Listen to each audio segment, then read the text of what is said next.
Welcome to the Boneyard with Steve Robertson. As always, I am your good friend and host, Steve Robertson, here on the Monday edition of The Yard. This is going to be a different show because I'm going to record a bunch. We're going to pause it. We're going to finish watching the basketball game, and then we're going to have our final segment kind of recapping the Mississippi State men's basketball game. Yeah, to the hump for hoops in honor of Dr. Flick.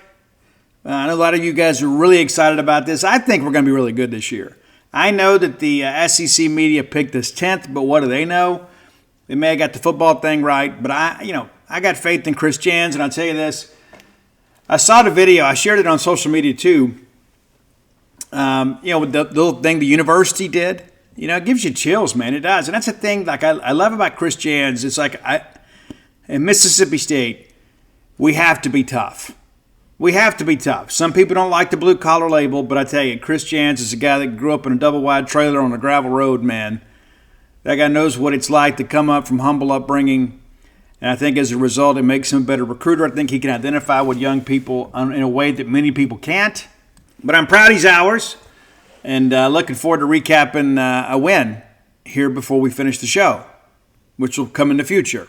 So, nevertheless, I want to thank everybody, too, that has bought the book. Everything has been shipped. I'm getting some people that still message me. I guess not everybody listens to the Boneyard. They should. But it doesn't matter how many updates I post. It doesn't matter how many times we talk about it on the show. How many times I tweet it. There are people that reach me. I don't have access to that information. I'm not being disrespectful or coy. I love you all. I am very appreciative that you bought books. More than I can possibly say. But I'm not responsible for shipping. I don't have these like hoarded up in my garage and, I'm just shipping out a few a day. It's not how it works. I have a publisher. Publisher has shipped everything that was ordered up until Friday. There were a couple of personalizations that I had to sign on Saturday, and those went out today. So everything has been shipped. Give it a couple days.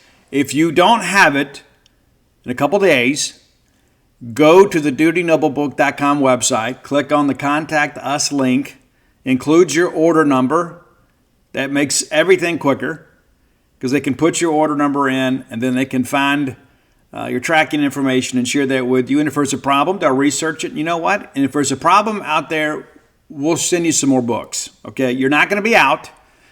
But as I've shared with you guys before, they had thousands and thousands of books to take care of. And I think they've actually done pretty well. It never goes out as quickly as I want it to, right? It's my name on the book, right? Because that's exactly the reason we're talking now. It's my name on the book, and these people represent me. And so it never goes out as quickly as I want. But I don't know that job, right? I understand there's a million labels that you got to print. There's boxes you got to build. There's a lot of things that go into this. It's not as simple as, okay, we got a truckload of books. Everything can go out tomorrow. It takes time. And especially when there's personalization, it takes even more time because we have to kind of coordinate with my schedule so I can sign your personalizations. And I'm not complaining. Don't get me wrong. I'm happy to do it. But it does take a little longer. And so everything has been shipped. And if you order today, there's a good chance your book's going to go out probably tomorrow or the next day. Yeah, because they're in a good place now. They're caught up. We had that big, incredible number of pre-orders. And then once the book was delivered to the warehouse, we had another big run of orders. I mean, guys, we're talking like 100 a day. And so I say that because I'm very proud of the people that are involved in all this. And you'll never know their names. And they're doing a job for me and for you and for the publisher. And I want to thank them. And it can get frustrating at times. It does. When you order something, especially when you see everybody else's social media pictures, you're like, man, I can't wait to read that book, and I'm having to wait, and other people already have it. I get it, but it has been shipped. And again, if you don't have it in a couple days, hit them up at the dutynoblebook.com website, okay? Before we get into our recap of the game that we won, thank goodness, it is important for us to give a tip of the cap to Mississippi State soccer. They will be in action a little bit later on Tuesday, and we'll talk a little bit about that on Wednesday, depending on the outcome of the show, of the game, as you guys are well aware. But, some very impressive postseason accolades for your soccer dogs. It's not to be surprised, right? I mean, but to be honest with you, I think it was probably more than I expected. We had 9 Bulldogs earn honors. 9. It's pretty remarkable. And so James Armstrong, probably a unanimous selection. I don't know what the voting looked like, but anybody that voted against him is just a hater. James Armstrong, your SEC Coach of the Year. Macy Hodge, I'm a Macy Hodge super fan. I admit it. I love her outlook on the game. It's not just because she has tattoos. She dominates in the midfield, and she is so good in the air, and she is your midfielder of the year for the Southeastern Conference. Maddie Anderson, the top goalkeeper in the conference. And then Riley Combs, who does not get enough recognition because she doesn't score, right? But she is an absolute brick wall back there. Absolutely unafraid of contact, unafraid, and plays smart in the box. Because you can have some players that are a little bit overly aggressive in the box, and they can put you in a PK situation. Riley Combs understands discretion's a better part of valor, does an amazing job, very intelligent player. Good to see her be recognized for that. Looking at your first team, all SEC. Of course, all 3 of those ladies made it. And then Allie Perry makes it. No surprise there as a midfielder. And so 4 Bulldogs on the SEC first team. You get to the second team, Zoe Main, who has really been quite resurgent down the stretch. Second team. Alana Izquierdo and Alexis Gutierrez. I think Alexis Gutierrez may have one of the better legs in the Southeastern Conference. I mean, like, when it's time to clear the ball, I want her to do it. Great. And then Atana Martinez Montoya makes third team. And then all SEC freshman team, Kennedy Husbands, who scored 3 goals in the last 4 games. So pretty incredible. And the Bulldogs will take on Tennessee. We have not played Tennessee this year. I would have liked to have played Auburn at some point because it's to check that box, but Auburn upset by LSU. Let's give you a really quick overview of how the tournament has gone so far, and then we're going to get into football, we've got a little baseball, and then, of course, we'll take a break, and we'll talk basketball. Yeah, season opener at the Hump tonight. Pretty impressive. And if you're like me, it's like there's some years like you can talk yourself into it. You know what I mean? It's like, I think we're going to be good. I don't think we've had to do a lot of talking this year. I think when you look at our additions in the portal, I think you feel good about that. I do. Not to mention, I look at what Chris Jans has done, and I look at what Chris Jans is doing, and I think one could argue this may be his most talented team. Fair enough? Yeah. All right, so let's take a quick look. Again, get you up to date here on the schedule. So Sunday was round 1. The Bulldogs had a day of rest. Your top 4 seeds obviously get Sunday and Monday off, and Mississippi State obviously one of those. So Georgia beats Texas A&M. Number 7 seed Georgia beats A&M 1-0. We went down and beat A&M at their place. A&M needed to get a win in the tournament to keep their NCAA tournament hopes alive. They didn't get it. Georgia, of course, a team that scored on Mississippi State in a road game down there. We were trying to kind of get out of the clouds a little bit, and came back to win that game. Georgia advances, and then, of course, as mentioned, LSU, number 11 seed LSU, upsets number 6 Auburn. You got to wonder, does that cost Auburn in the hosting discussion? It may. Tennessee, of course, beats Kentucky. That's a 9-8 matchup, pretty much a toss-up. And Kentucky played a weird game against us. I'm kind of glad not to see them again. But Tennessee 1-0 winners. And again, we'll see Tennessee on Tuesday. Alabama, number 12 seed Alabama upsets number 5 Vanderbilt 2-1. So a couple of big upsets early on in this tournament. Okay, Tuesday's action. There are no games played on Monday. Tuesday, Arkansas and Georgia. That's 2 Arkansas versus number 7 seed Georgia. That's going to be 11:30 kick. Game 2 of the day is number 3 Texas versus number 11 LSU. Mississippi State's beating all 4 of those teams. And then Mississippi State and Tennessee. That's a 4:30 Central kick on the SEC network. All this action on the network. And then the nightcap, South Carolina versus number 12 Alabama. I love chaos as long as we're not part of it, unless we're the ones causing the chaos. So that's where we are. So the winners on Tuesday will play on Thursday. So Wednesday's a day off, chance to get your legs back under you. You win on Thursday, you get Friday and Saturday off, and it's a championship game on Sunday. Yeah, so Mississippi State needs to win 3 games to win the SEC Tournament Championship. I don't know if that's the way to go or not. I mean, to play that many games, we played so many games here as of late. But I'd like to win one. Just win one, and if you get beaten in the semis, that's cool, because the chances are we're going to be playing, probably South Carolina. I'd like to win that game, but, it's okay, I don't think we have to win the tournament to really change much as far as our seeding, unless somehow Duke loses or something, and then we could potentially maybe go to number 1. But I like where we sit. Let's thank our friends at Bulldog Burger Company, longtime sponsors of this show. Man, I love Bulldog Burger Company, and you should too, if you don't already. Chances are you already have a raging love affair with Bulldog Burger Company. Have the spring rolls as your appetizer. They will make you and everybody around you better looking. Get that great restaurant quality hamburger. It is one of the fine delicacies we afford ourselves in life. And here's the thing too. You can get it with a gluten-free bun. You can get it with no bun. You get it on a bed of lettuce. You can have it your way. And maybe you don't feel like a burger today. You get that BLT salad. I like it grilled. You may like it fried.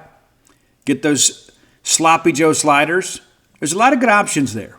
A lot of good options. No matter what you have a hankering for, they have a scratch for your itch. 3 great locations to serve you. University Drive in Stark Vegas. Gloucester Street there in Tupelo. Lake Harbor Drive in the Ridge and Flowood area. Go by and check them out. You'll be glad you did. When you're in town or on the way to town, there's a good chance there's a Bulldog Burger Company near you. You can stop and enjoy a great meal with friends or family. Have an adult beverage, whether it's a night out with friends or a lunch with colleagues. Bulldog Burger Company is a place to go to put your feet under their table and let them just kind of take care of everything. Bulldog Burger Company, the place where people go to meet, M-E-A-T. It feels so good to win, and I think a lot of this one is just, it's more of a relief, right? And you and I, let's go ahead and admit it, that first couple of minutes, we were thinking, holy smokes. It's okay to admit it. And I know some people, there are a lot of prisoners at the moment out there, and social media allows people to imprison themselves. And then they don't go back and delete their tweets, or their message board posts and things like that. But we all felt that way. Don't shame those people when you felt the same way. I did. I'm sitting there thinking, when they went down the field like a knife through butter, I'm thinking, you know what? We're fixing to lose this game. That's how it felt because, we couldn't do anything offensively early on, and it felt like they could kind of do what they wanted to do. So let's go ahead and get it started. UMass wins the toss and defers. So for the 9th straight game, Jeff Lebby and the Bulldogs are on offense again. I even asked him about this a little bit on Monday. Ideally you'd like to have it first. Not a hard and fast rule, but by and large you would. So you're kind of getting what you want, even though you haven't gotten necessarily what you want in the win-loss column. At least you're starting the game the way you want to. So we take the touchback there. Buren, back to pass, and then to be honest with you, I thought there was PI here. Right out of the gate, they give it a PBU. I thought that Ellis climbed Akari's back a little bit here, but nevertheless, here we go, 2nd and 10. We give it to Booth off the right side for nothing, makes it a 3rd and 10.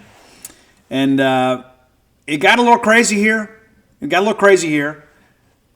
We take a shot here, and it's a very convoluted thing, right? It's incomplete, and then there is like this delay because initially they called it a completion. Initially, it's like, hey, he doesn't have it. Now, the DBs from UMass got up immediately and were waving it incomplete. Now, their judgment's not always the most unbiased, but they were right here. So again, it is incomplete, but it was a pretty good attempt there. But when they go to review, yes, it was incomplete. So they reversed the call there. It doesn't go State's way, but it does appear after review that it was the right call, much as we don't like it. All right, so we get it away. And I thought here that there was roughing the punter. We didn't even get it running into the punter. There was clearly contact on the punter, and they didn't get the ball first. You got the plant leg. Ends up being a 51-yard punt. And Nick Barmera, I hate to say it this way, but he's being wasted in kind of a bad season. Nick Barmera is having a really good year for Mississippi State, as is Kyle Ferry for that matter. All right, they take over at the 24, and Tyson drops back, is complete for 13 yards. You think, okay, all right, let's wake up, dogs. And it's a short pass, complete for 5 yards, makes it 2nd and 5. They give it to Jalen John, who's ahead for 1. Brings it 3rd and 4, chance for us to get off the field. Pass complete on the left side for 6 yards. And to T.Y. Harding, we talked about him as a guy that we had to really watch. He didn't have a lot of explosive plays in this game. But, yeah, the guy's got a little wiggle to him. But they move the chains again. So, again, 2 quick first downs here. And now on 1st and 10, right around midfield, they give it to Hester, who's up the middle for 6. So a very good gain on 1st down, makes it 2nd and 4. Quarterback gets flushed, runs off left side for 2. 3rd and 2, again, chance for us to get off the field. They give it to Hester right at the middle of the field for 5. Moves the chains again, 3rd first down of the drive. Pass incomplete, and Paca nearly gets a sack here. And Paca, we signed him as a depth piece. And he's a guy that's shown a little flash at times, and I think here as of late, maybe he's gotten more reps, maybe a little more coaching. He's kind of stepping up and doing some things. You know, we're not where we need to be on the defensive front by any means, but I think in the middle he is a guy that is kind of beginning to improve down the stretch. All right, 2nd and 10. They run off the left side, 20 yards here, and it was like as it's happening, it's like you're asking yourself, is this really happening? Yes, this is really happening. Now 1st and 10 inside the red zone from the State 18. Tyson scrambles to the left. He gets 3. 2nd and 7. They give it to Campbell up the middle for 3. 3rd and 4. Again, chance for us to get off the field. What happens? It's complete for 9 yards. Now it's 1st and goal. And then up the middle for 3. People are not going to respect us. You know, on that interior running defense, they're not going to respect us until we prove we can stop them. And we have not been able to stop anybody. All right, extra points good, 7-0. All right, we get kicked off here. We returned this one, and I asked Jeff Levy about this too. I said, you know, Coach, there's been a lot of times this year kicks have looked returnable. We fair caught them. Is that kind of by design? And again, it's a week-to-week deal. They felt like they had an opportunity to make some returns this week, and they did. But 21 yards here out to the State 22. Van Buren gets flushed, runs off the left side for a gain of 5 yards. You think, okay, it's a heady play. We're okay. And what do? We give it right back. We give it right back. False start. Not everybody was set, if memory serves me correct. Now all of a sudden it's 2nd and 10. So we have the heady play from the freshman quarterback to evade pressure, take a negative play into a positive play, and then we, unforced error, give it right back. Now it's 2nd and 10. And then Van Buren on the zone read there gets stacked up for a loss of 3, makes it 3rd and 13, and then we get sacked. And right here, I began to hear some boos. Now, here's my feelings on that. I never boo Mississippi State. I'll boo the officials. I really don't boo the other team unless they're showboating, but I'm not a proponent of booing our team. And I get it. You know, you bought tickets, you're frustrated, you feel like, hey, it's my right to voice my displeasure. I understand it. It's just not something that I would do. I'm not judging you. You do what you want to do. It's not something I would do. All right, Nick Bamira gets a punt off just 38 yards here and then 7 yards on the return. And so they're right back in business because they're on our side of 50 starting their second drive. It's a run to the right side, a QB keeper for a gain of 9. So it's a 2nd short right out of the gate. What do you do? Just give it an inside give here, and it's 3 yards, 1st down. Now 1st and 10 from the State 32. Quarterback keeper, again, off the right side for 12. And you can tell this guy's played some football. He didn't get to finish the game with us, but, I mean, the kid's got some ability. All right, 1st and 10 from our 20. And it's complete to Lay, 1st down. Now it's 1st and 10, essentially 1st and goal from the 10. They give it to Jackson for a gain of 1. And give the defense a little credit here for bowing out. Because at some point, you got to put your foot in the ground and say enough. And this is kind of where it happens. On 2nd and 9, quarterback keeper to the left for a gain of 2. And then we nearly pick it here. Zachary Tillman nearly had a pick, and then Greengrass and Glory ahead of him. Ends up being just a PBU. But we force a field goal there. It's 10-0, but it's a 2-possession game, and we didn't do much at all on those first 2 possessions, right? I mean, it's ridiculous. I mean, it's absolutely ridiculous. You know, how bad offensively we were to start this ball game. We got to go in the middle quarters, okay? Again, that's why we don't tweet in the first quarter unless we're winning. But Davin Booth sets us up here. Again, 40-yard return. And he's got some ability. He really does. So we talk about his vision at times in close quarters or in his running play. Sometimes he'll run the backside of a lineman. as a kick returner, at times he's been able to kind of find the seam. He does here. So we give it to Booth off the left side for no gain. And then Van Buren complete 14 yards to Booth. And we're up around midfield now. First down. First down of the game for Mississippi State. And then we take a shot here, and it's incomplete for Coleman. Again, PBU by Jarrell Johnson there. And then we take another shot to Justin Ball, and it's incomplete. And so we end the quarter, down 10-0. But statistically, UMass with 113 yards in the first quarter, Mississippi State with 10. 10. They had ran for 70 yards. We were -4. They had thrown for 43. We thrown for 14. We also had a penalty, of course, that negated a nice first down gain. And they were pretty balanced in their attack, too. It wasn't like they were just going to line up and run right at us. I mean, there were 4 first down passes. There were 4 first down rushes. They were very good on third down. We were struggling. In every aspect of the game at the end of this quarter, it's like, Steve, we're about to get beat by UMass at home. Please tell me there's something to feel good about. And at this point, I couldn't tell you that. We'd had the ball for 4 minutes and 14 seconds through the first quarter of play. Was not a good start for your Bulldogs. But give Van Buren and the offense some credit. Like, hey, we got to get back in this game, and we got to get points on the board. Why don't we do? Van Buren is incomplete for 11 yards to Kevin Coleman. In addition to that, they flagged them for roughing the passer, and there were multiple shots late. Some got called, some didn't, but it was pretty clear they wanted to be in Van Buren's face and make him uncomfortable. There were a couple times he stood in there and took some big shots and still delivered the football. That's about building trust with your teammates. Now it's 1st and 10 at the UMass 18. It's incomplete, and guess what? It's PI. And I think they threw a PI maybe on about half of the PIs that were actually committed. True story. Now it's 1st and goal at their 4. Incomplete, trying to get it to Mosley there, in our face a little bit.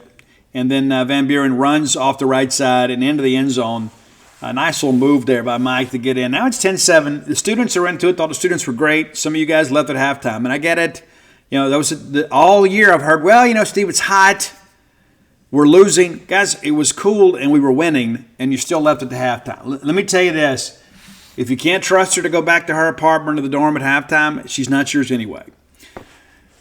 All right. Extra point's good. We kick off. Another touchback. Nick Barmere doing a good job. 1st and 10 from their 25. They take a shot here, and it's incomplete.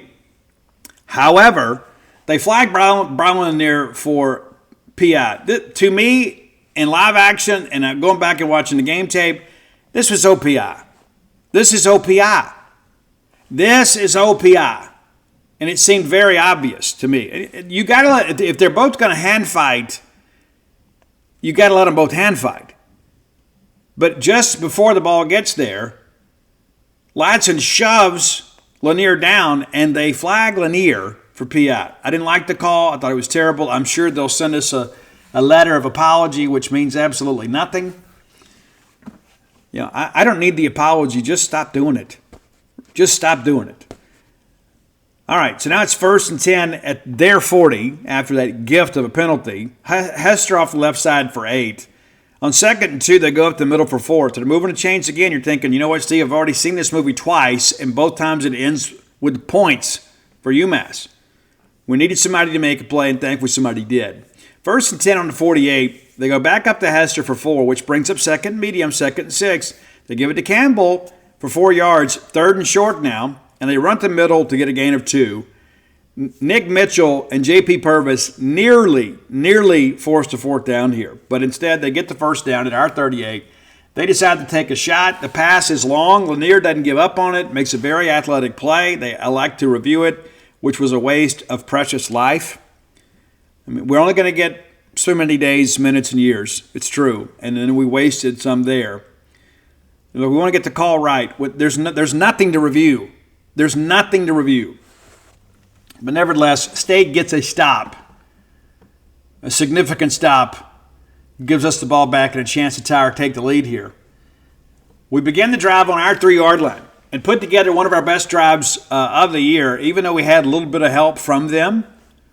Johnny Daniels just gashes him, and he is easily emerging as State's best back. In my estimation, Booth has been a very capable Robin to his Batman. I think Johnny Daniels is the best on the interior. That's my opinion.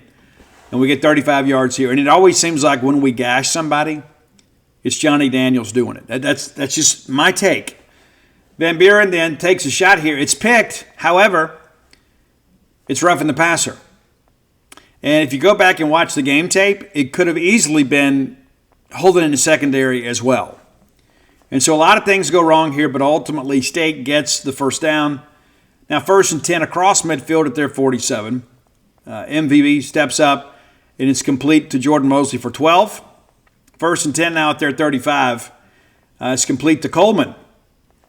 And it's like we're finding some rhythm here. We're able to make some plays in the throw game. 2nd and 3, we give it to Daniels up the middle for 1. On 3rd and 2, Mike keeps it and then moves the first down. Kind of a scrum here too. A little bit of help there. And then Van Buren, beautiful route by Seydou Traore. His first touchdown. He should have had one last week, but he was cheated out of that. And rather than throw the ball in the stands, he just tosses it over to the official. It is now a 14-10 ball game, and then order has been restored. And you start thinking, if we can get a stop and get a little separation, maybe we can put these guys behind us. Thankfully, another touchback by Nick Barmira. Yeah. 1st and 10 from their 25, they give it to Campbell off the left side for a gain of 12. And there's too much of that. There's too much success running the football on first down against this Mississippi State defense. You don't need me to tell you that, but it's worth repeating. 1st and 10 from their 37. They give it to Campbell off the left side for 4 on 2nd and 6. Ball across the middle. And nice play here by Stone Blanton, who breaks it up to force a 3rd and 6. And then to make it crazy, we get flagged for delay of game. And they called it for disconcerting signals on Nick Mitchell for clapping. Because that's the thing now. People clap for the snap as a quarterback. Nobody says hut anymore. And so they flag us. So we take it from a 3rd and 6 to a 3rd and 1. Turns out it really wouldn't matter. The quarterback keeps it and runs for a gain of 7. Moves the chains. 1st and 10 now from the State 47. It's incomplete off the left side, and Trevion Williams gets up there and gets a big paw and knocks it down. 2nd and 10, Hester off the left side for 1. So 3rd and 9, chance for us to get off the field here. And they called this thing incomplete. But I'll tell you this. Nick Mitchell and the Bulldogs brought some pressure here. And I'll be honest with you, I had no clue what was about to happen. None whatsoever. Is Kelly Jones going to pick this ball off and go for a touchdown? Is it going to be called? Is it going out of bounds? Is it going to be a sack? There was a lot of things that happened on this play, and they were all kind of dictated by your defense. And so the much maligned Bulldog defense, I thought Coleman Hutzler dialed up a little more exotic pressure. We talked about that last week. Nothing ever seems to change. This was a little more exotic, and you forced the quarterback into kind of a check down situation, and nearly he throws a touchdown for us. 46-yard punt. State gets the ball back now. And again, what you had to have, we talk about complimentary football, right? You put points on the board, you get a stop by your defense. Now you get the ball back, a chance to get separation. All right, Coleman off the left side for a loss of 8. And sometimes we get a little bit too cute with the jet sweep stuff, but also in this situation here, it really wasn't a play call. We got beat at the line of scrimmage. Yeah, so it's 2nd and 18. And then what do you know? Van Buren's like, it's no big deal. I got it. It's complete for 28 yards to J-Mo and out to the 40-yard line. And then on top of that, there is a personal foul on Ellis. Yeah. So big play, and with the additional personal foul penalty, we're across midfield at their 45. Xavier Gayton comes in, runs off the right side for a loss of 3 yards, and again, we get beat at the line of scrimmage here. 2nd and 13 behind the chains again. I mean, you got to think, worst case scenario, we get a yard or two running off the left side there, right side. I mean, just running off the guard at times. We got to be able to get a yard or two. But no, we're behind the chains. And again, that's happening. Other teams are able to get success against us on first down running the football, but we have not had the same level of success. We're running the football better, but we got to be better on first down. 2nd and 13, up the middle, complete for 7, makes it a manageable 3rd down. And we give it to Booth, and he gets about 5 yards here. And then the offensive line got him another yard. As he's standing up and still churning his legs, the scrum gets involved here, and they move him forward. 1st and 10 now. The crowd really appreciating the effort there. Booth gets it again up the middle for 5. Man, you love that. You love 5 on 1st. 2nd and 5, we're out to Coleman for 4. I thought we were right at the sticks. They marked us a little bit short. Makes it 3rd and 1. Booth's like, no big deal. I'll go off the left side for 8, move the chains. Now it's 1st and 10 at their 18. And we catch them here, right? They jump. We get the snap and try to get the slant into Stonka there for his first collegiate touchdown. It's incomplete, but it's a 5-yard penalty. We basically run the same play. On 1st and 5, we go back to it, and just wasn't there. 2nd and 5, Booth up the middle for 11, which sets up a 1st and goal from the 2. And then Michael Van Buren again off the right side for a touchdown. The first Bulldog to run for multiple touchdowns as a quarterback in a game since Garrett Schrader did it in the 2019 Egg Bowl. How about that? There's a stat for you. Extra points good. Bulldogs now lead 21-10. Touchback from Nick Barmera. And now, again, you kind of get the feeling this thing is starting to go State's way. And you kind of could sense that with UMass too. And I really thought the defense up front started to maybe feel it a little bit. You know what I mean? We're up a couple of scores. We've got an opportunity here. And I thought we were very aggressive defensively here. Nick Mitchell and Joseph Head both combined for the TFL of 3. We call timeout here trying to save some clock so maybe we can go score again since they get the ball first at the half. All right, 2nd and 13. It's a completed pass for 6. And again, Isaac Smith, Stone Blanton make a nice tackle and makes it 3rd and 7. We take our second timeout. On 3rd and 7, the ball is incomplete. And I guess this is actually the play that I was talking about. You know, we brought the exotic pressure here, and it was incredible. I really thought Kelly was going to pick it, but Joseph Head credited with the hurry there. But it's good to see us on 3rd down being more. I want to be PG-13 when I say this, but let's say cojones to the wall on 3rd down and not just playing bend but not break. You know, we got to get after people, and we did. All right, 4th and 7 gives us an opportunity here. From our 36, with 1:29 to go and a timeout to work with, maybe we can get a chance to get some points here. And we dial up a deep shot to Kelly Akari, and it is on the absolute money. Akari is probably going to score, and he drops the football, and that's just not like him. But could have been a much different game at the half if with a catch and run there. But, again, we managed the clock pretty well and had our chance there. And then on 2nd and 10, what do you know? We get it to Coleman, who makes a couple people miss in the open field. He's up there midfield for 1st down. And plenty of time here. It's 1:15 to go.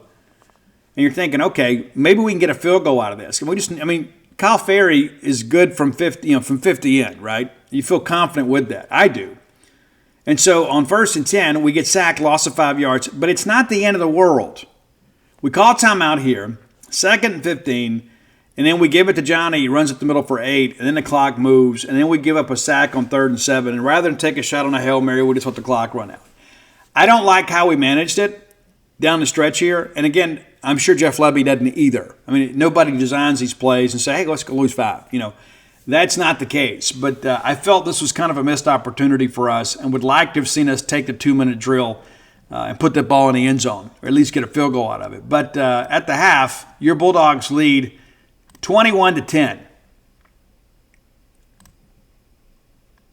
All right, we're back in the 3rd quarter, and of course, UMass receives the kick to open the quarter due to their decision to defer and give the Bulldogs the ball first to open the game. State defends the north goal here, and of course, it's a touchback.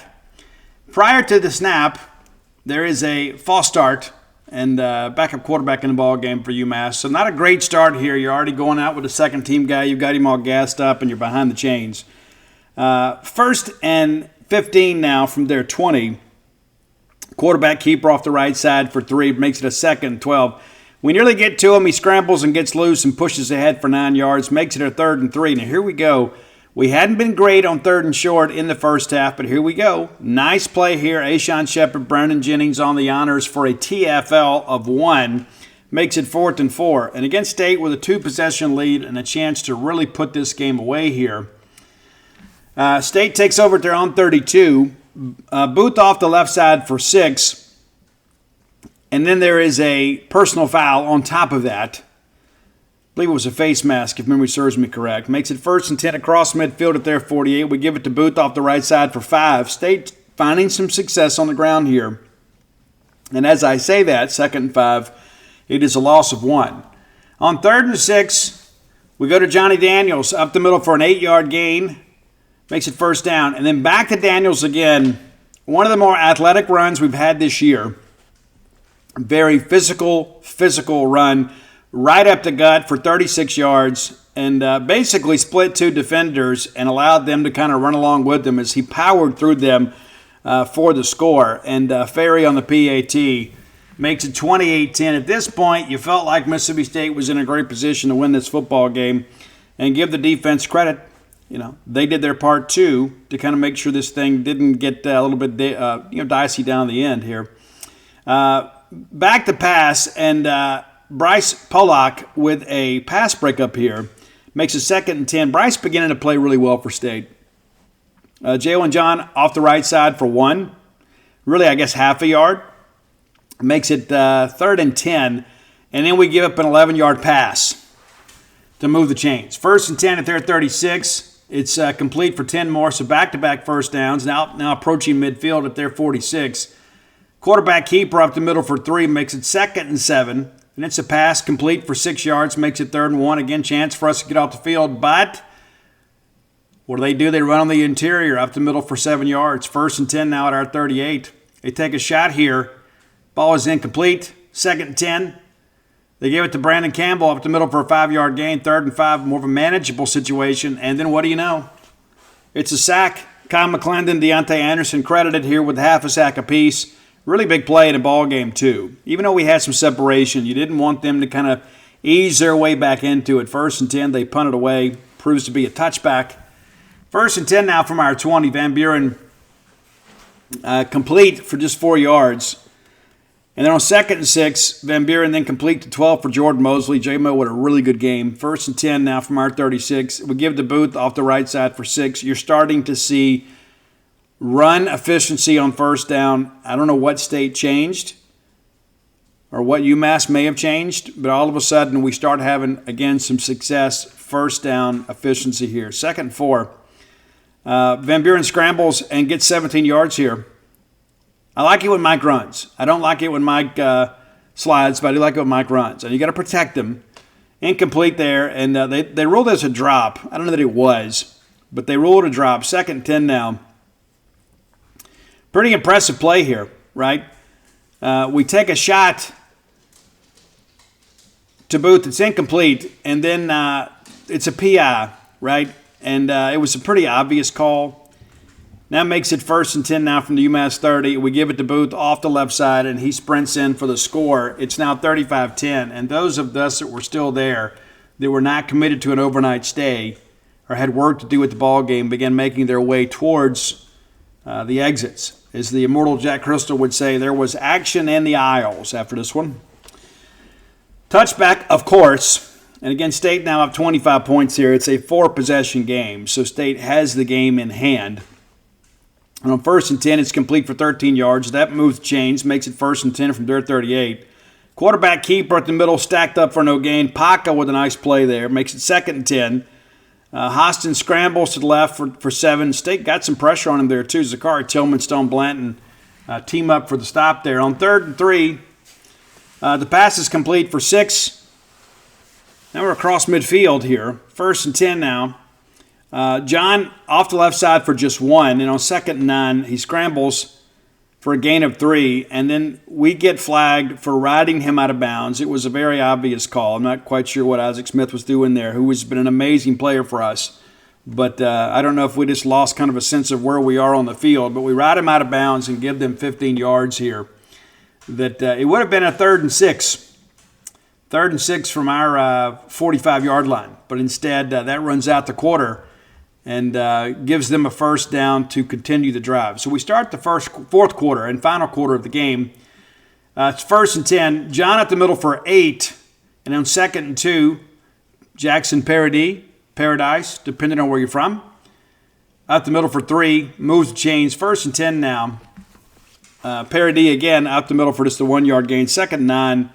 Pass complete for this 1 yard. Very nice tackle in open space by Corey Ellington here to force the 3rd and long situation. 3rd and 8. They take a shot here at the T.Y. Harden, but it's Bryce Pollock again breaking it up at the goal line, and they kick a field goal. So they do get some points on here, but it's just, and again, to me, it goes back to that play. If we don't give them the first down, who knows how this drive ends up here. But nevertheless, field goal attempt is good from 35 yards. All right, let's see here. 1st and 10 now from our 25 after the touchback. Van Buren complete for 7 yards. And then there is a personal foul on Jacoby Jackson that backs us up half a distance to the goal. But if I'm not mistaken, it was a face mask penalty, one of those inadvertent jobs, but the umpires are going to see those more times than not. Now it's 1st and 22 from the 13. Again, the game is over here, but you'd like to be able to do some cool things here. And so we lay it out for Jordan Mosley. They initially threw a flag for PI, but J-Mo makes the catch, pulls it down. They pick up the flag and say there was no PI. Now, we're going to decline this penalty anyway, but there was pass interference on the play without any question. And the fact that, you've already thrown the flag. We're going to decline it. Just go through with the call. Don't sit here and say, there wasn't any foul. There absolutely was PI on this. It's a joke. Now, 1st and 10 at their 32. And in that one play, we go from our 13 to their 32. Really nice throw from Mike. Mike's got really, really good touch on that deep ball. All right, so we are complete now to Akari for 17 yards. Inside the red zone now, 1st and 10 from their 15. We're incomplete to Burnside, broken up by Lake Ellis. McGill in the backfield there, kind of rushed the throw. 2nd 10 from their 15. It's incomplete for Burnside again here. However, it's PI. Now it's 1st and 10 from the 10, officially 1st and goal. We take another shot here at Stonka trying to get him in there and make some things happen. And incomplete. We give it to Daniels on 2nd and 10. He gets 4, makes it 3rd and manageable. And we take a shot here to Seydoux, and they break it up there. And it was, just really wasn't there. And then we Ferry again on the field goal there. Kyle Ferry again quietly having a very good year for Mississippi State. So it's 38-13 now. Touchback again from Nick. Pretty incredible. Harrison is then up the middle for 9. And J.P. Purvis on the tackle there. Now 2nd 1 from their 34. 4-yard gain here. Moves chains. 1st and 10. We get another sack there. And Ty Cooper, really great effort here. Ty, initially, the contact in the encounter kind of takes him by the quarterback who steps up. But Ty frees himself, works back to the quarterback, makes a big sack. I thought Ty Cooper had his best game in the Bulldog uniform. 2nd and 13. Brandon Campbell at the middle for 7, makes it 3rd and 6. They take a shot here, and it's incomplete. 4th and 6, they punt it away. Jaden Wiley, a Jaden Wiley sighting, returns 10 yards. Good to see Jaden out there running around. No longer we're in 11, we're in 10. 1st and 10 now from our 22. This is the penalty. They end up flagging us for offsides on this. I think that's right. No, this is a different play. My mistake. So 1st and 10 from our 22. We get it out to San Frisco McGee for 6. Good to see Frisco in the game. And Xavier Gayton, shiny moment. 72 yards, touchdown. And essentially untouched. He had to kind of evade a diving tackle there in the 5. And I thought they were going to catch him. And give the kid credit, man. Give the kid from UMass credit. Man, this game is over, right? This game is over. This drive is over. But the kid never gave up. I give him credit for that. And those are the kind of things, too, when you're looking for players in the portal. And I'm not sure how much eligibility that kid's got left. But you're going to look at that. How does the guy play when his team is losing? Does he still give max effort? Well, that kid did. Ultimately, Gayton gets in the end zone. And congratulations to he and his family. But I was impressed with the pursuit there. It really was. But, again, the headline is Xavier Gayton's first collegiate touchdown. Extra points good. Now it's 45-13. All right, touchback again. I mean, it's just a broken record, man. And it's so fun to say, right? We don't give him anything.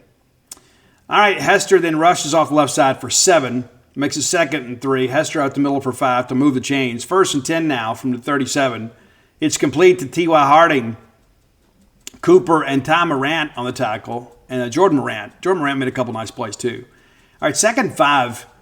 Hester off the right side for just 3. Makes it 3rd and 2. A chance for us to get off the field. What do? We stack it up here. Ty Cooper knifing through there for a TFL. Makes it a loss of 2. Makes it 4th and 4. They like to punt here. And this is the one we were talking about, right? So it's all done. The offense is on the field. Their defense is on the field. And then the officials get together and say, yeah, there was an illegal formation. So, yeah, it was a 4th and 4. That's a 5-yard penalty. That gives UMass the ball back with a 1st down. Our sideline was really, really incensed here. Harrison back in at quarterback. They end up playing 3 quarterbacks in the game. Up the middle for a gain of 2. On 2nd and 8, Harrison is complete for 6 yards out to Sterling Galbin. Across midfield at State 44. 3rd and 2 now. Hester up the middle for a gain of 17 yards. And this is where you start thinking, you start worrying a little bit about, do they get a touchdown here late? 3rd and 2, that 17-yard gain. And on 1st and 10, it's incomplete. 2nd and 10, it's incomplete again. However, we're offsides. Corey Clark, a guy that we signed as a depth piece, having to play big snaps for Mississippi State, gets flagged here for the infraction. Makes it 2nd and 5. They give it out the middle to Hester, who gets 5. That moves the chains, and then it's complete 16 yards for a touchdown. I mean, there's just, there's 69 seconds left to go. I guess it wasn't a touchdown. Yeah, he didn't get in there. Okay, 1st and goal from the 1. He didn't get in. Run off left side for a 3, and then it's a touchdown pass. My mistake. But, it's 17 seconds to go in the game. When I said that about it's just 69 seconds, while that's nice to say, I didn't think the timing was correct. And I was mistaken.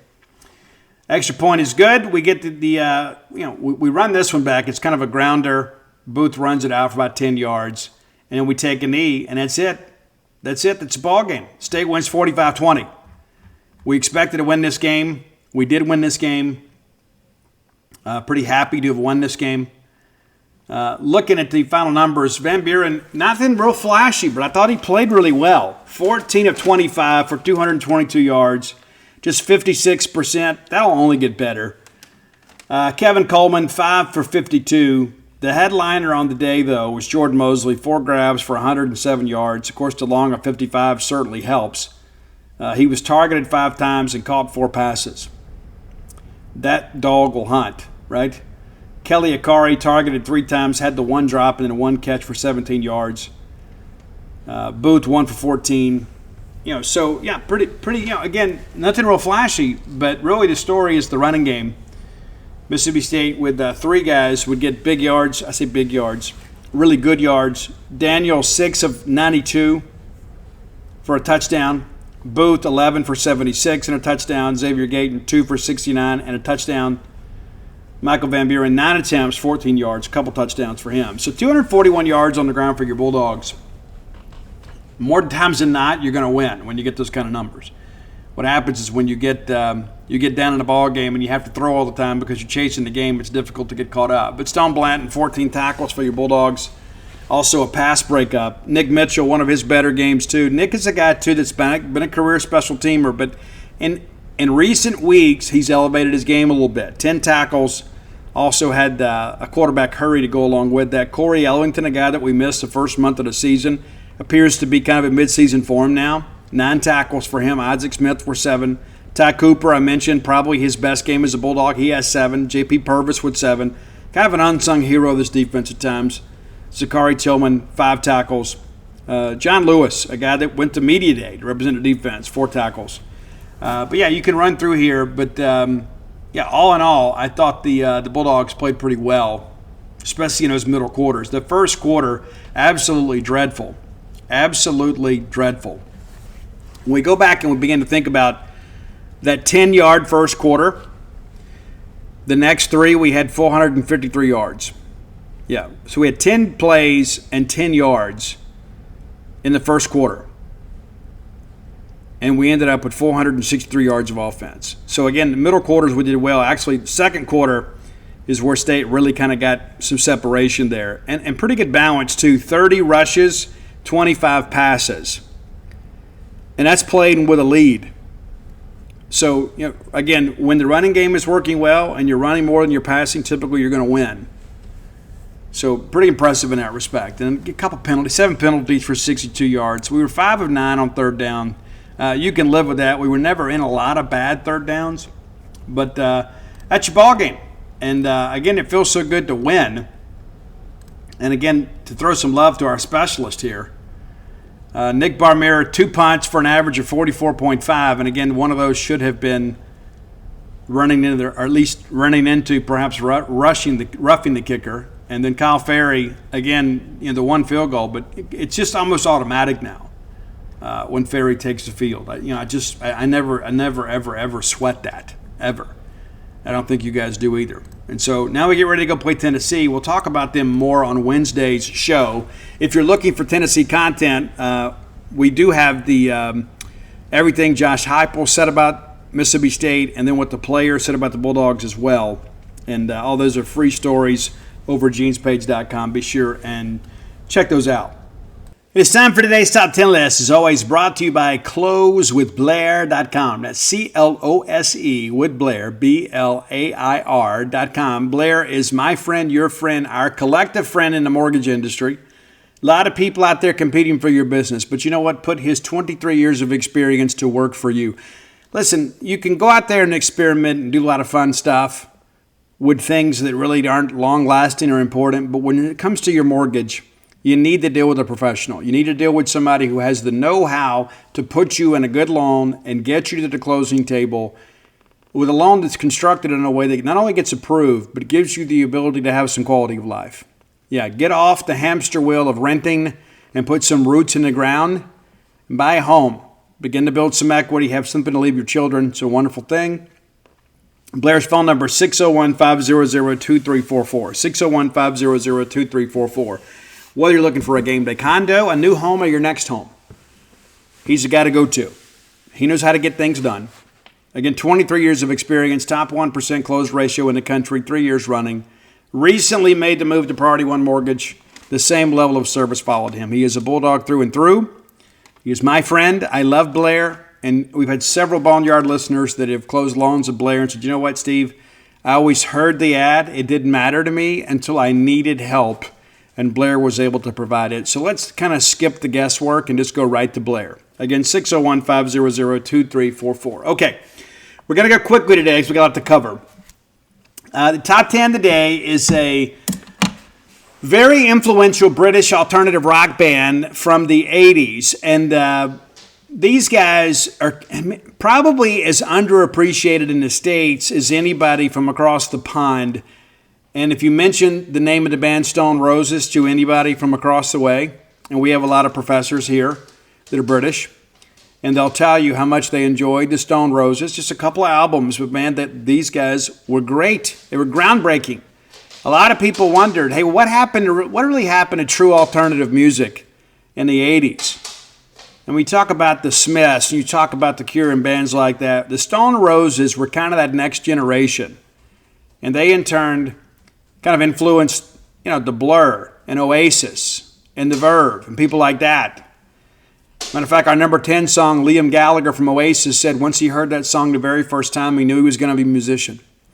And that's a song called Sally's Cinnamon. It's your number 10 track today. I think you'll dig that one. It's got a real 80s alt vibe to it. Number 9, Made of Stone. Love this one. Got a very haunting guitar tone, a little bit Cure-ish in some respects. Number 8, 10-Story Love Song. It's got some backmasking on it, which is interesting because these songs have an expanded intro. And there's some Hendrix vibe guitar picking type stuff in there too. You can hear some Hendrix influence in some of the Stone Roses stuff. Number 7, great track, Elephant Stone. It's a little different, even from the other stuff. That's one thing I like about the Stone Roses is every song is kind of its own creation. It's not like the same formula over and over and over again. I think you'll dig that. Number 6, a song called Fool's Gold, one of their first big hits. Kind of got a dance vibe to it too, because they were part of what was called the Manchester movement. They're from Manchester, England, but the rules just simply didn't apply. Right? So like every album could be just a smorgasbord of sound, one song is just kind of a guitar-oriented song, and you've got a percussive song, and you've got something with a dance vibe to it. It was all very different.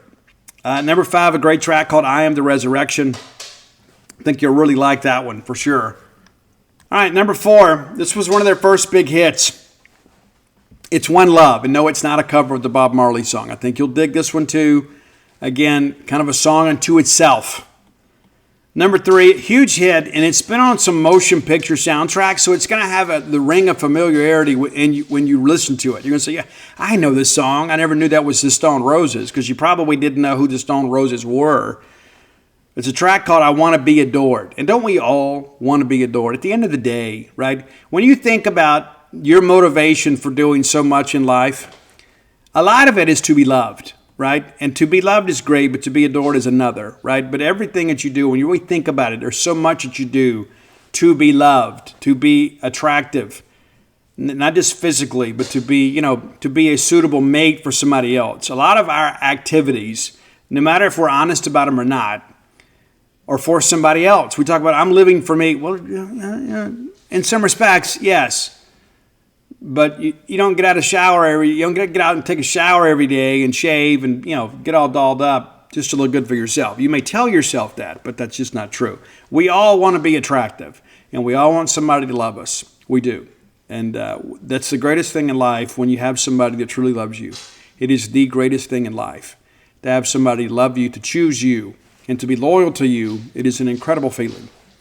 Number 2, another song, kind of a cult classic, even though it did get some radio airplay. It's a track called She Bangs the Drums. And it's kind of along those lines too, right? It's about meeting somebody new in some respects. There's a lot of interesting parts to this. There's like the hi-hat and everything in the introduction. There's a great bass line. There's a lot to this song to kind of unpack. Number 1 was my gateway track, Into the Stone Roses. I cannot remember the name of the rock station in Hattiesburg that we had. They played all the modern rock, and I heard it on there. They turned me on to Collective Soul. They turned me on to the Stone Roses, and I went out and I bought the album Second Coming, which was after they got away from Silvertone Records and they signed with Geffen. They had an American distribution deal. So all of a sudden, the Stone Roses were kind of a thing in the U.S., and I was part of that group. And the track is called Love Spreads. Man, I absolutely love it. Love the song. Got some interesting lyrical content to it, but again, it's kind of got a little bit of a southern rock twang to it in the guitar tone over an alternative bass line, which is it's very trippy in that respect. But love spreads, and then he gets to the chorus, and she's my sister. I'm not exactly sure what he means by that. I haven't dug into all that, but we'll leave it up to your own interpretation. But Stone Roses, very, very influential band. And for those of you that, in the mid to late 90s, kind of got into the second wave of that British alternative wave, a lot of that stems from the influence of the Stone Roses. And that's one thing that I love is when I find bands that I love, I like to find out who they're influenced by and then go listen to that. And then kind of go in and kind of see the scarlet thread through it all. I mean, like you go back and listen to Steppenwolf, and then it's like everything that came after Steppenwolf sounded a lot like Steppenwolf, right? You go back and listen to Zeppelin, and there's a lot of, even today, like you go listen to Greta Van Fleet, that's Led Zeppelin. Every bit of that is the influence of the bands, and of course Black Sabbath started everything in heavy metal, You look at all this stuff now today and like power metal and stuff, it all started with Iron Maiden, and so there's so much of that. And so it's interesting to see, younger bands, of course, kind of get off on bands that we kind of grew up with. That's super cool. I love when these tribute albums come out and said, okay, we're gonna do a tribute album, and all the modern rock stars are gonna do their favorite Bon Jovi song or something. It's Aerosmith or whatever. And to hear like new takes on old favorites is super, super cool. But there you go, your top 10 of the Stone Roses. Maybe you know, maybe you don't, but you should, especially if you like alternative rock. Especially if you like the 80s vibe alternative rock, early 90s. I think you'll dig this one. And I think you'll have some fun with this one. I really do. And again, if you know anything about the British alternative rock scene, you know that Stone Roses in many respects was kind of considered, part of the infancy and genesis of that, I guess you could say, because there was a lot of stuff that kind of passed off as alternative rock from England early on that wasn't very good. These guys are really, really good. They just couldn't stay together. And bass player from Stone Roses went on to join the Primal Scream, and not Motley Crue's Primal Scream, but the British rock band Primal Scream. The great song Rocks. Love it, man. Love it. Love it. And it's like when I remember the first time I heard Primal Scream, I thought these guys have got to be like, from Little Rock or something. They got to be from Memphis or something. They're not. They're from across the pond. But anyway, love that stuff. If you have ideas for the top 10 list, reach out and let us know. Best way to do that is to hit us up on X. I'm at Scout Steve R. Roy is a Dogmatic67, and you can find our great list on Spotify under the handle Dogmatic, DAWGMATIC 67. Give Roy a follow. Make it easy, because I'm shooting darts here, baby. It's like I'm giving you stuff to expand your musical horizons. And sometimes, too, you listen to 20, 30 seconds of a song, you don't feel it, you move on. You like it, you add it to your list. I think you'll enjoy that. Have some fun. I'm making life easy for you. All right, next segment of the show brought to you by Campus Bookmart. I love Campus Bookmart. I have been there recently, and we'll be there again, too. It's so nice to see everybody on Saturday before the game. Campus Bookmart, a Starkvillian institution. If you're looking for Mississippi State merch, and it's about to be Christmas, so chances are you are, look for the best. Find the best selection of Mississippi State merchandise at Campus Bookmart. If you can't make it to town to see their smiling faces and get your complimentary hug, maybe that's just for me. Maybe. But they're great people. They're bulldogs. Visit them on the World Wide Web at campusbookmart.net. Don't go to Amazon. I know it's convenient, but we need you to support a Starkville business. And as an owner of a Starkville business, of two Starkville businesses, let me encourage you, as always, shop local. And if you need Mississippi State gear, why would you go buy it like in, New Jersey? You'd buy it from Starkville. We know what maroon looks like, and it's supposed to look like. Miss Kathy Brown does an amazing job with every bit of that. So be sure and check them out. And when you visit them at campusbookmart.net, we'll give you a phrase that pays. Promo code BSR, which stands for Beautiful Steve Roberts, and that gets you free shipping on all orders over $75. Any order less than $75, absolutely incomplete. It was so cool, too, to have so many Boneyard listeners stop by and just kind of say hello. And I wish I could remember everybody's names. I do. And it's not that you're not important to me, but when you meet as many people as I do, it's difficult. But there was one young lady, and I'm going to have to forgive me, but she's very special. Very special. And her dad brought her by, and they already have books, but she wanted to come by and take a picture. And I just wanted to tell her that you made my day. And I wish I could remember your name, and I think I know it, but I don't want to say it and be wrong.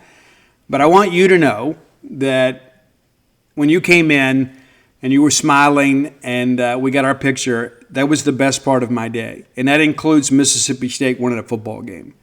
It's like there's so much that we get so caught up in the minutia of life. But when you have somebody that finds some value in what you do, and finds a little bit of happiness in what we do, it's very special.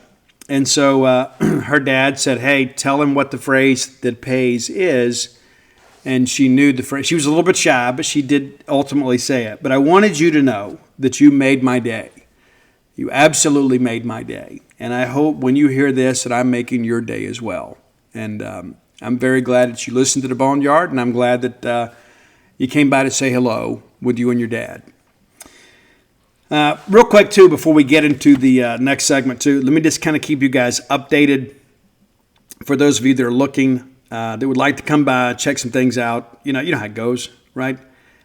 We do have some more book signings coming up. And again, Wednesday, so we're going to record Wednesday's show Tuesday night. So it'll be up for your listening pleasure on Wednesday morning.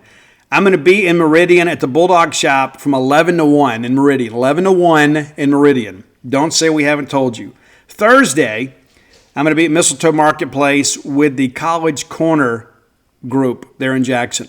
Those of you that know Mistletoe, you know exactly what we're talking about. So I will be there Thursday with the dude. I think they won't have all the books, but they'll have the dude and probably Dogpile.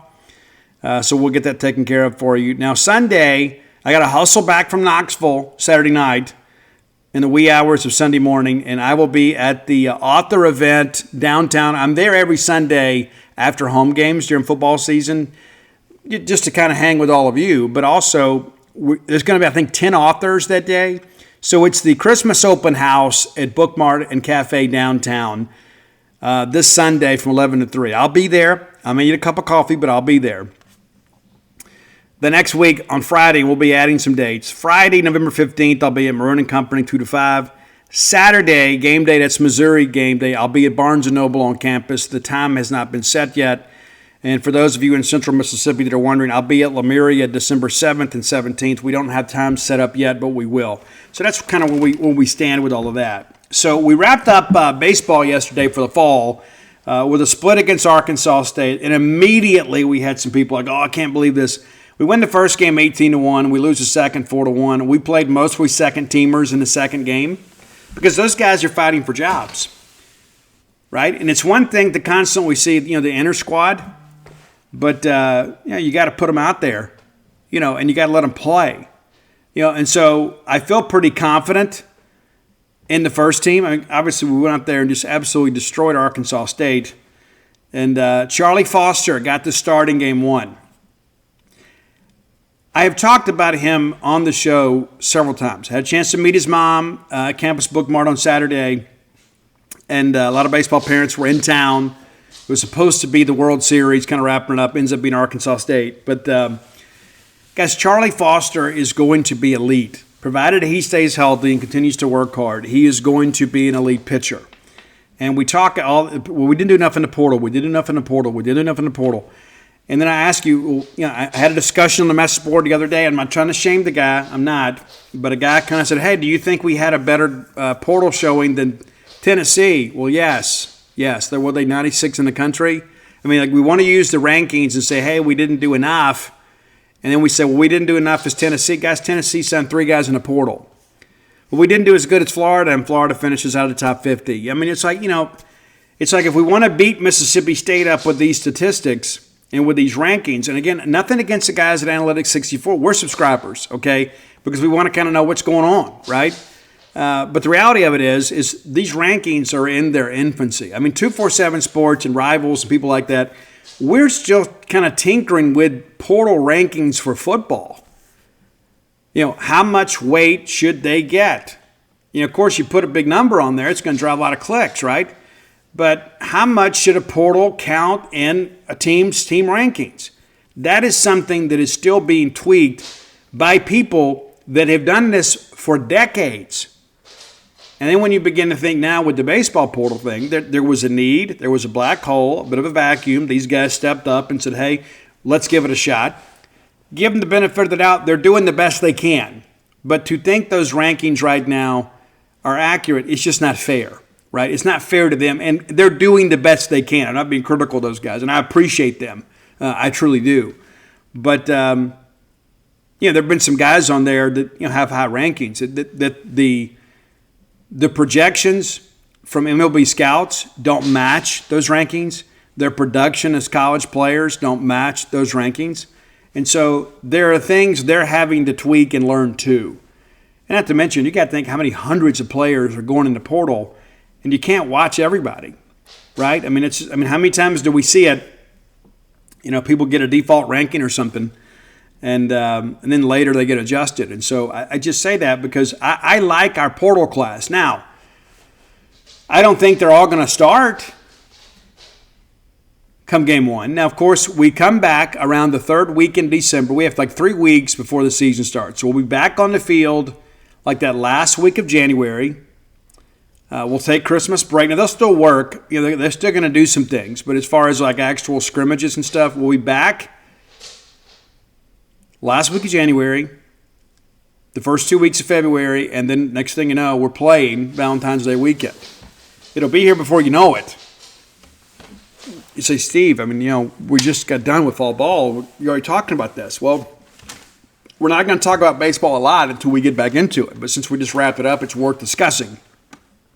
So I don't think there's any question that Kupp is going to be your starting shortstop. I don't think there's any question. Barring something absolutely just totally unforeseen in the preseason, I think Dylan Kupp is your day one shortstop.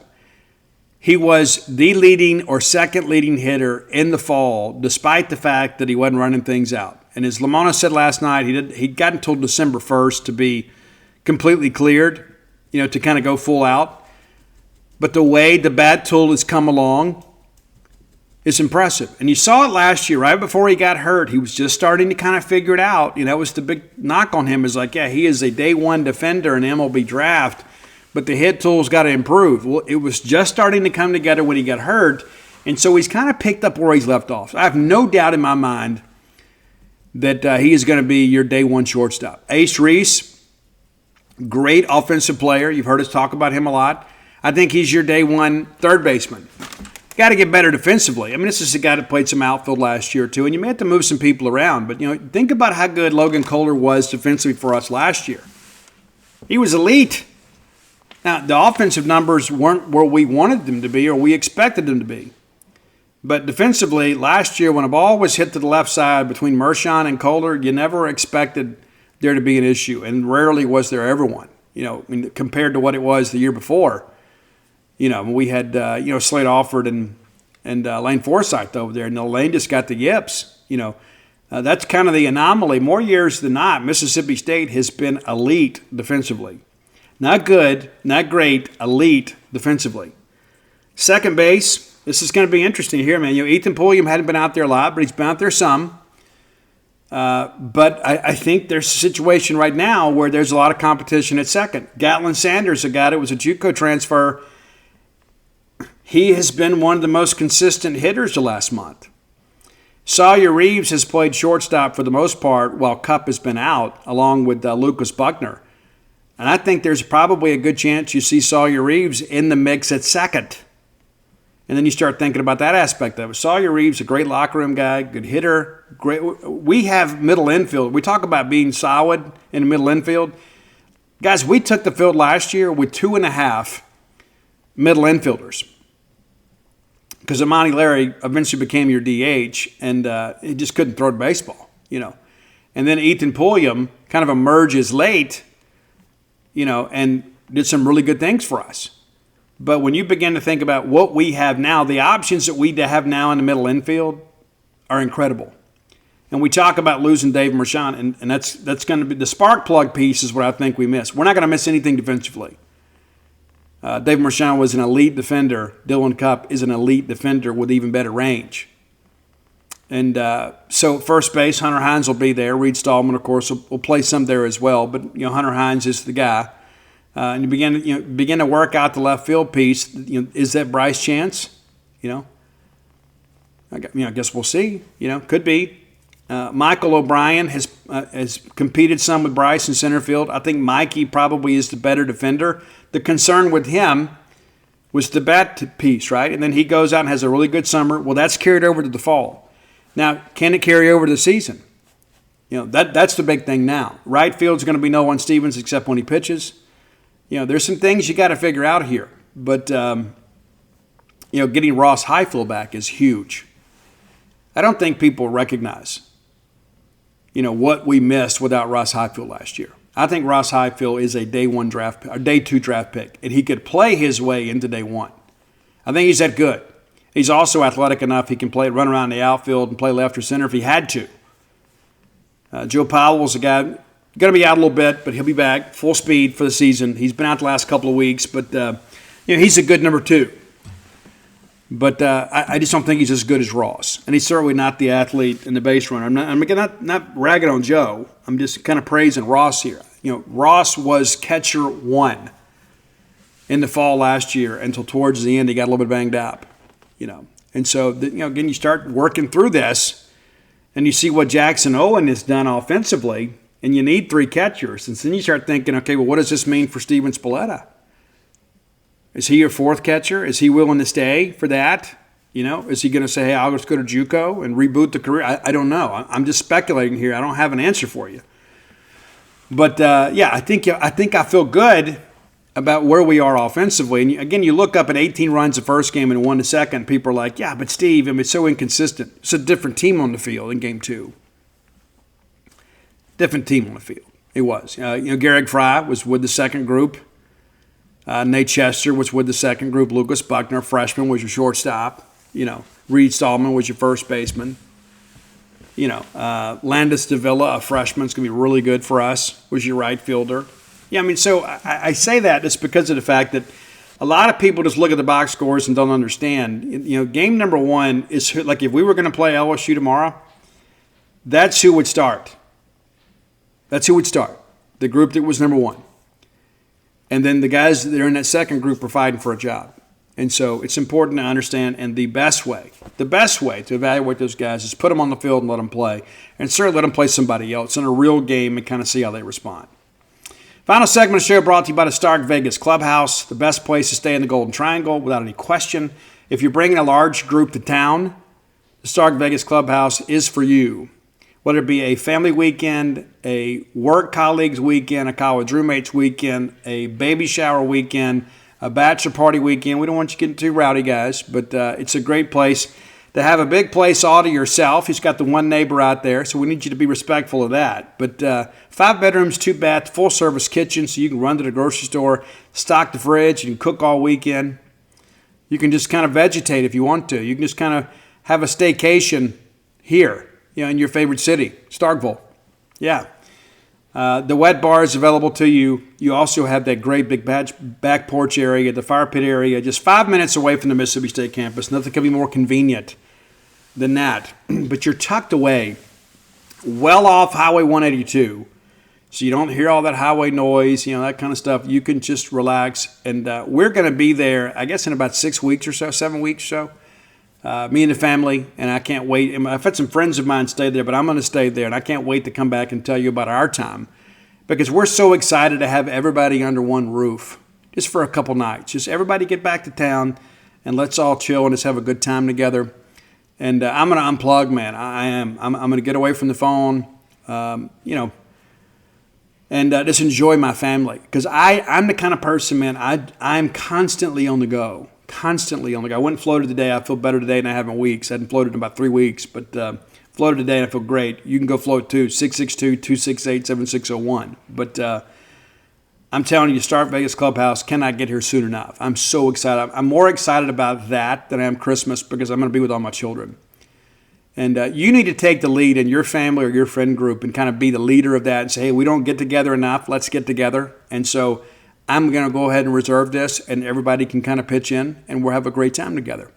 Now, when you Google the Stark Vegas Clubhouse, their Facebook page is going to auto-populate. You can go back and look at all the pictures of all the amenities that are available to you. In addition to that, there's going to be some booking options that pop up, Airbnb, VRBO. But if you book through the Evolve website, I can save you 10%. That's promo code BSR10. BSR10 to get 10% off your stay at the Stark Vegas Clubhouse, the best place to stay in the Golden Triangle. All right, just moments ago, Mississippi State wrapped up a season opening win over West Georgia, 95-60. It got a little bit dicey there in the first half. And then next thing you know, Mississippi State has kind of flipped the switch and got going. Very, very impressive win. And again, I get it. In the first game, you're going to have some things that kind of don't go your way. But that's part of basketball. But nearly a century tonight. But the first basket of the year comes off a Kanye Clary steal, and he lays it up to Keyshawn Murphy for the heave. That's your first Bulldog basket. If you had Keyshawn Murphy on a breakaway dunk on your Bulldog basketball bingo card, you have won. But it was kind of nip and tuck as it always is early on. And the next thing you know, State takes it out. It's like you look up and say, this game is close, man. I wish we had a little room to breathe. And then it's 14-4. Josh Hubbard, again, off a turnover. That's the Jans experience, right? We're going to play hard defense. We're going to throw defense and offense. And the next thing you know, it's like, hey, it's 22-7. State is just rolling here. Claudio Harris wearing number 0. Rams home at 3. To make it a 15-point game right above the 12-minute mark, and you think, man, we're just going to coast and coast and coast, and things are going to be great. Well, next thing you know, West Georgia makes a bit of a run because State just, for a stretch there, just couldn't find it. And it was up and down the order. I mean, up and down the lineup. It wasn't something as simple as, hey, we just kept feeding a guy that just didn't have it tonight. I think we missed 5 or 6 straight shots, and all of a sudden you look up under 6 minutes, with 5:41 to go in the half, State is only up 5. Things got a little tense. We made some subs here, changed some things up, and then State takes it right back out, and it's 8. And then they hit a couple of baskets, and you look at 3 minutes to go, Colton Griffin off a turnover in the post, it rams home a 3, and State is only up 3. And Twitter was absolutely losing their minds. And again, you're not going to tell a lot about this team in Game 1 against West Georgia. I mean, you're not. And at this point, nobody should have been sweating this thing out. In the final 2 minutes, State exerts their dominance and takes it right back out to 11. So it is 40-29 on a 3-point basket by Claudio Harris just before the halftime buzzer to give State an 11-point lead. And really from there, State never looked back, and nor should they, right? Again, there are going to be times when everybody's going to get hot a little bit, and then State's going to have to respond. And then, right 5 minutes into the second half, State's up 20, 53-33. And from there, they just kind of nursed that lead along. It just never felt like that, that State was in any jeopardy. And you look up under 10 minutes there, and State's up 28 after Riley Kugel connects on a free throw. The game was over. It was just a matter of what the final score was going to be. State takes it out to as many as 34. Sean Jones Jr. With, again, a fast break basket off a turnover. It's just, that's going to be the Mississippi State game plan. At the 4-minute mark, State is up 38. With 3:21, it goes to 40. Martavius Russell with a 3-point basket. As some of the kind of reserves get in there and get some playing time. But, that would prove to be State's biggest lead, and State ultimately wins the game 95-60. So, again, you win the ball game and perhaps you learn a lesson or two, but these guys have got used to playing with each other. Look at our numbers here. Kanye Clary, we talked about this. We needed a complimentary scorer for Josh Hubbard. We needed somebody out there to do some things that made a difference. And Kanye Clary didn't fill up the box score tonight, played 18 minutes, dished out a couple of assists, played a good defense, had 3 steals, pulled down a couple of boards. And again, a lot of people were kind of hyping him up as going to be a dude. Guys, there are going to be nights when Kanye Clary is going to be your leading or second leading scorer. Keyshawn Murphy, 6 points tonight. He had the first basket we talked about. Cam Matthews, just 5. But, again, Cam doing all the good stuff, right? Knocks down a couple of baskets in the paint there. Didn't attempt a 3-point basket. Pulled down 4 rebounds. Keyshawn Murphy led State with 7, by the way, in rebounds. Also dished out 4 assists. Man, you love to hear about that, right? A couple blocks. Cam Matthews, you know what you're going to get from Cam. But Josh Hubbard with 26 points to lead the Bulldogs, 10 of 13 from the floor and 6 of a sizzling 7 from beyond the arc. In 26 minutes of action, a point per minute. We talked about Claudio Harris Jr., 20 points for him. We said going into the season, we felt like we could shoot it. Didn't know how we'd be in the post, but we knew we could shoot it. We proved that tonight. Harris, 6 of 10 from beyond the arc, 7-11 from the floor. Attempts 1 free throw and misses it. Hands out 3 assists, too. Pretty unselfish basketball for State, too. I mean, you got a lot of people out there involved in baskets there. It's true. I mean, 1, 2, 3, 4, 5, 6, 7, 8 players involved in 19 assists. Man, you got to love that. Riley Kugel got into some foul trouble. 4 for him. Only played 15 minutes in the game. Knocked down a couple free throws, 0 for 4 from the floor. And he's going to be a dude too. We know this, right? There's no reason to have any concern about that. We talk about, play in the post. Gashol with 8, 4 or 5 from the floor. Just pulled down 1 rebound. And again, that's going to be, when you don't miss a whole lot, there's not going to be a lot of offensive rebounds. But there are going to be times in SEC play we're going to miss. We're going to need better on the glass. And that's really, the question kind of coming in. is how will State be in the post? We feel like we're going to be a guard-oriented team, that we got to be able to shoot from the perimeter, which has been a real challenge for us at times. And, of course, Josh Hubbard shows up, and then we're able to go recruit in the portal and say, hey, we got a primary. We need a secondary scorer. And so here we are. And, again, it's one game in. You can't read too much into it, good or bad. State took care of business. 46 points off the bench, 44 points in the paint. That's always good to see. 31 points off turnover. That may be the highlight right there. 26 fast break points. And, it's so crazy. You look at this stuff here. Scoring percentage, 58.6%. So we're scoring nearly 60% of the time that we have the basketball. The game was tied for just 1 minute and 15 seconds. State led basically throughout, 38-45. And so, again, great start. Couple of things there in the first half. And, there's going to be some up and down, with a new lineup. But my feelings about this team absolutely haven't changed. Like the team, excited about the team, excited about what's next for this team. And we'll be back in action Friday against Georgia State. Dave Murray will have the coverage for us, as Jacob and I will be on the way to Knoxville.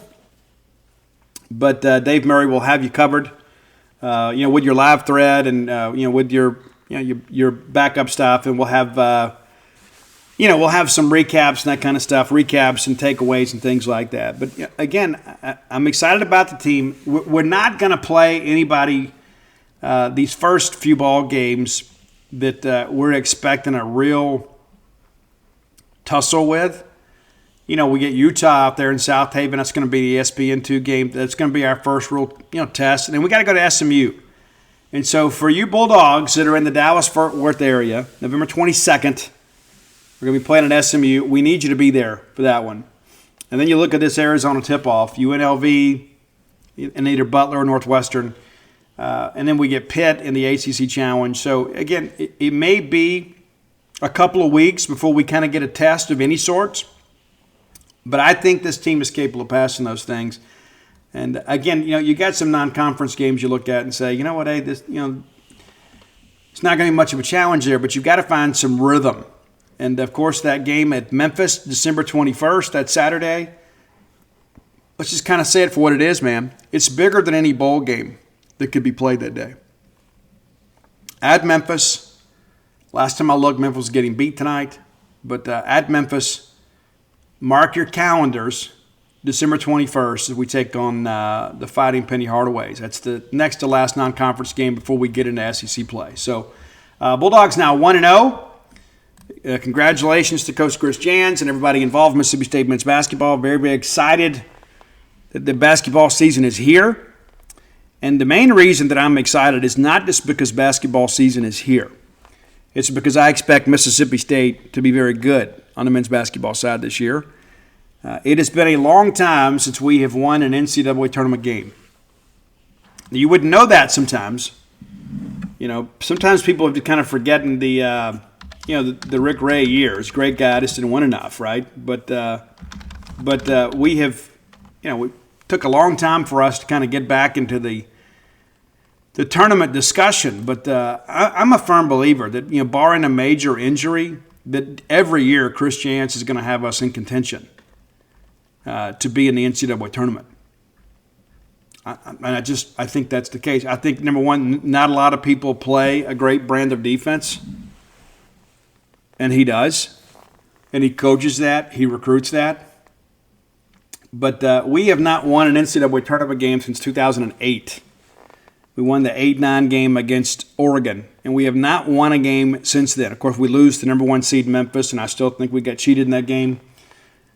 But the one that sticks out to me, there was a 2009 loss to Washington. That was a game, too, that it wasn't a great matchup for us.